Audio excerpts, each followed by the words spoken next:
আমি তোমাদের কাউকে ছাড়ব না যদি আমার এই প্রজেক্টটা হাত ছাড়া হয়। Ma'am, may I help you?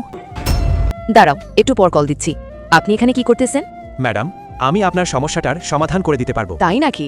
আপনি একটা প্রতিবন্ধী হয়ে আমাকে সাহায্য করতে আসছেন? আপনি জানেন এটা কত বড় প্রজেক্ট? ম্যাম, আমাকে একটা চান্স দেন। এই নেন ফাইল, দেখি আপনি কি করতে পারেন। এরপর রাধিকা সুজয়কে ফাইল এবং তার ল্যাপটপটি দিয়ে টেনশনে বসেছিল, আর সুজয় সফটওয়্যারের কাজ করতেছিল। ম্যাম, এই নেন, আপনার কাজ হয়ে গেছে। এটা কিভাবে সম্ভব? আপনি অসম্ভবকে কিভাবে সম্ভব করলেন? আপনি তো একদম কামাল করে দিলেন। আচ্ছা, আপনি চাকরিতে কবে জয়েন করেছেন? ম্যাম, আমাকে এখনো ইন্টারভিউ দেওয়ার সুযোগই দেয়নি। সুযোগ করে দেওয়া হয়নি মানে বুঝলাম না। ম্যাম, আপনার ম্যানেজার আমার সাথে কি করেছে তাহলে শুনুন। আপনি দাঁড়ান, আর রাহুল সাহেব আপনি যান। রাকিব সাহেব, আপনি এখন ভিতরে যান।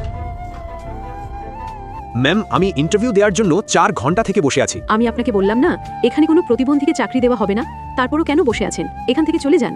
তখন এটা শুনে রাধিকা শ্রেয়াকে ফোন করে তার রুমে এনে যা করলো তা দেখলে তোমরা সকলে অবাক হয়ে যাবে। আল্লাহর এই সুন্দর নামটি দেখে যে ভিডিওতে লাইক করে চ্যানেলটি সাবস্ক্রাইব করে দিবে, হে আল্লাহ তুমি তাদেরকে হজ করা তো বিজ্ঞান করো। ম্যাম, আপনি এই ভিখারিকে আপনার রুমে বসতে দিয়েছেন কি জন্য? তখন রাধিকা শ্রেয়ার সাথে যা করলো তা তোমরা দ্বিতীয় পর্বে দেখতে পাবে। এর জন্য চ্যানেলটি সাবস্ক্রাইব করে কমেন্টে পার্ট 2 লেখো।